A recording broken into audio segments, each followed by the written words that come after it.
Genetic power. The most awesome force the planet has ever seen. With it, we diverted the very course of natural history. We took something so far away in time and put it on display for the world to see. For better or worse. Sometimes, though, it really was a compelling vision of coexistence. Precious, brief glimpses of peace.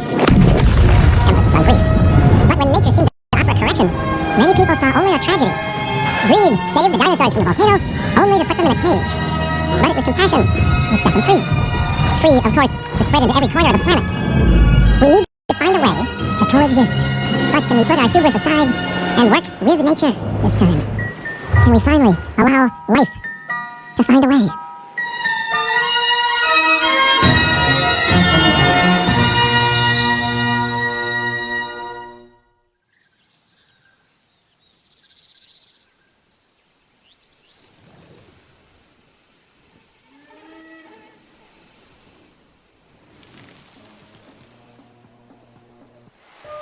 If there's one thing that the history of evolution has taught us, it's that life will not be contained. Life breaks free. And that's exactly what it did, time and time again, tearing down barrier after barrier, until finally, we arrived here. This Jurassic World. There is no path left to travel but forwards. No viable option but coexistence with the dinosaurs. It's a rocky road ahead of us. Less rocky, perhaps, under the right management. Welcome! I am, of course, Cabot Finch, managing director of this new enterprise, and the owner of this lovely patch of badlands. Take a look around! Breathe in the, fresh air! Decidedly less fresh around the herbivore enclosure. Hey, tell me, what are you calling this again? Is it Dim? DIM, the Dinosaur Integration Network. I am Sarah Chan. A pleasure to meet you. We intend to help dinosaurs and humans coexist globally, and I'm here to find clients who share that goal. Hey, so I should, ignore the roaming velociraptors that I saw on the way in and just focus on the bare bones enclosure? Wow, you're spoiling me. Please, Doctor, take a look at the site map. Not only does this map allow us to oversee the site, but it also shows that the raptors are no longer nearby. We have plenty of time. Oh yes, plenty of time, sure. Until, of course, we don't. All right, let's get this showcase underway. To kick things off, some rescues will be arriving here any time now. Let's use a delivery zone to transport them all in one trip. It saves time, and even better, a boatload of chopper fuel.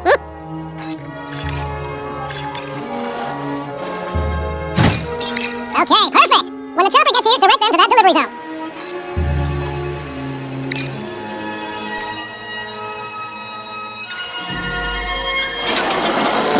Excellent! The Loki-Ceratops are on their way, and the pilot said there's something special about the group, so, consider my interest piqued. Our other important guest has arrived. Dr. Dua, welcome to Montana. And thank you for inviting me.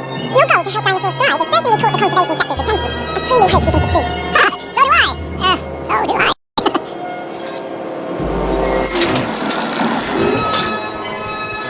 A wild juvenile dinosaur. Absolutely remarkable. And not a common sight these days. You know, the mind boggles thinking about how its experiences now will shape it. Will its future be peaceful? Chaotic? The deciding factor, I suspect, is you. What a beautiful young dinosaur. Can we perhaps observe it more closely? Dinosaur appeal is one of the things that will draw new guests to a site. And boy, oh boy, the juveniles sell entry tickets. And well-cared for juveniles will grow into more appealing adults as well. As dinosaurs explore their new enclosure, they'll form a territory. It's inside this territory that their environment must meet their needs. Some dinosaurs play well with others, some less so. Keep an eye on who's sharing an enclosure with who. I must say, that enclosure is a far cry from the environment these animals evolved for. All part of the demonstration, I assure you. We have a suite of environmental tools to help make this enclosure more appropriate, which is, of course, our next priority.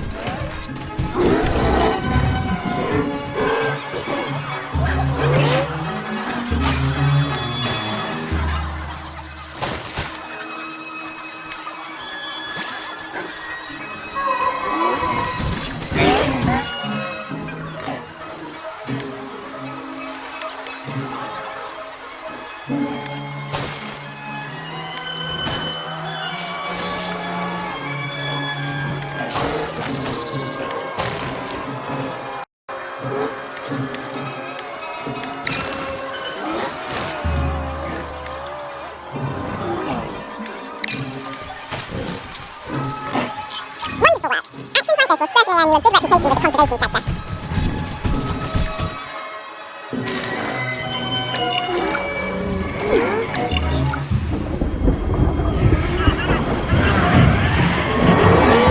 Not to alarm you all, but is that a sandstorm? And it came out of nowhere. Typical. It ripped apart some of our fences too. Storms like this can harm or panic dinosaurs. This is a delicate situation. Right.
We need the support of the conservation sector if anyone will take it seriously. And if they don't, Dim is going down. And taking what's left of my money and self-respect with it.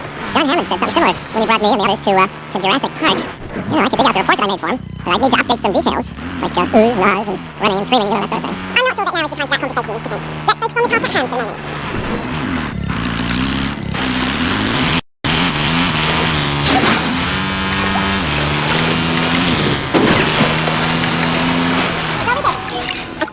Batch of repairs. Impressive work. Now that the enclosure is fixed up, we're safe to transport the dinosaurs back into it.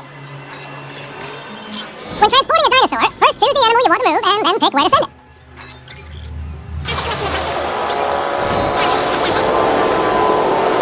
That storm could have torn the park apart, or hurt the dinosaurs.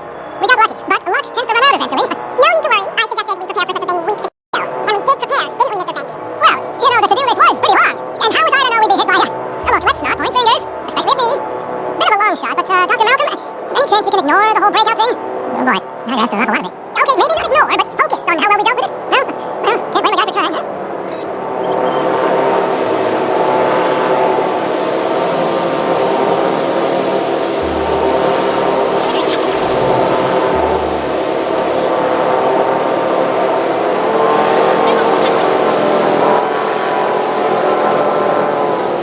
Let's place down some maintenance posts across the site. They'll let your maintenance ATVs patrol and fix the place up automatically.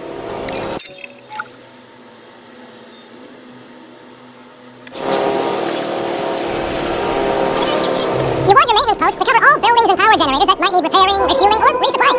Those posts also have a wider range to them, and any fences that break in that range will automatically get repaired.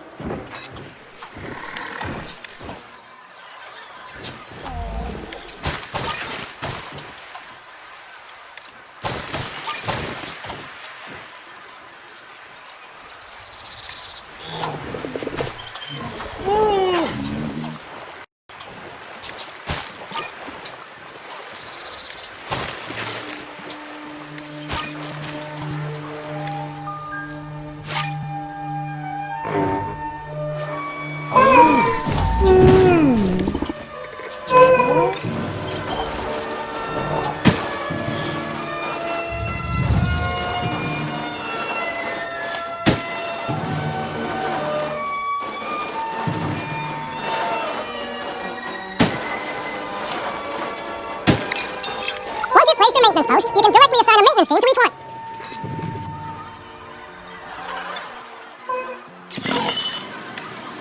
I have control.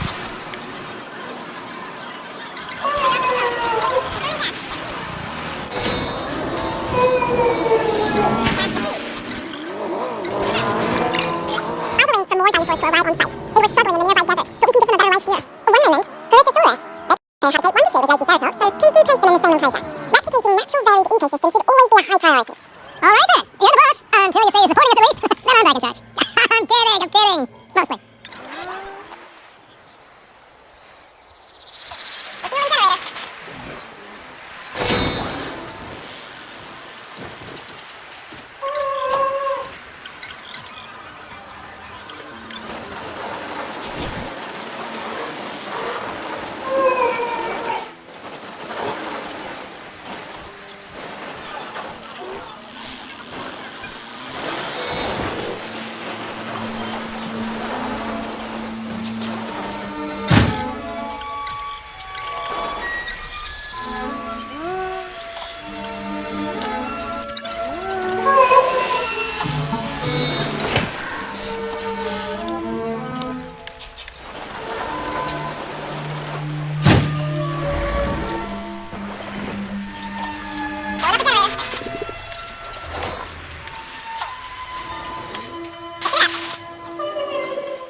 race is shaping up faster than I expected. The benefit of hiring the right park manager, eh? I mean, just take a step back and look at what you've done already. This site is our very own window into prehistoric Montana. Diplodocus? Check. Multiceratops? Check. Corythosaurus? Well, here we go.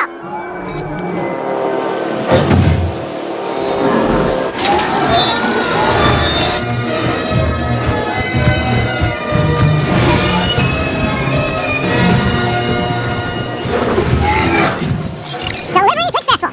Now, we better make sure those dinosaurs are loving their new home. I mean, I'm sure they are, but I pride myself on being a good host. Or at least a passable one. We could certainly be more comfortable here. Balance and comfort between multiple species can be a challenge, but one worth overcoming.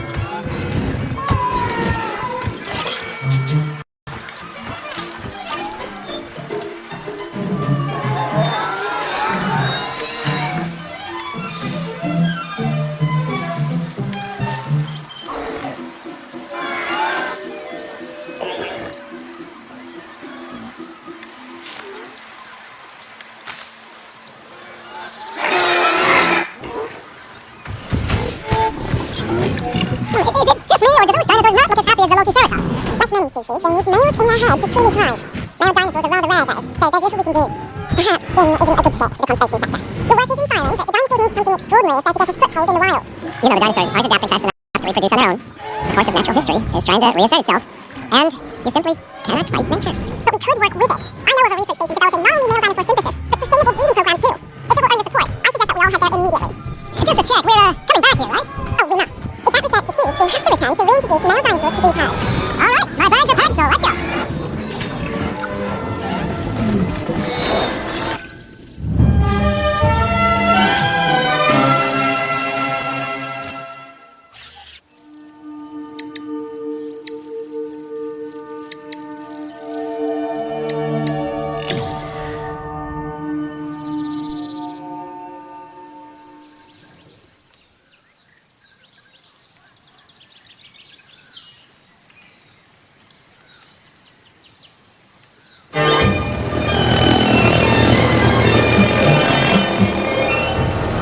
Well, you know, I've been to a tropical island harboring so-called groundbreaking research before, and I felt the same mix of sheer wonder and utter dread back then, too. I'm more, optimistic about what I'll find this time around, but still, if I may, a word of advice, build more places to hide than you think you need.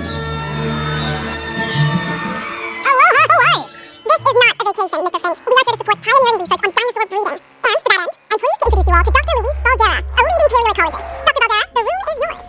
Hey, good to meet you all. Truth be told, I wasn't expecting help so soon. Kira seemed pretty insistent that it had to be now, though, so I'm definitely gonna make the most of it. Well, you know, we're all dying to see how this works out. Well, hopefully not literally dying. Dr. Baldera has done quite well on his own, but many minds make light research. We'll need a control center so that we can hire scientists for the project.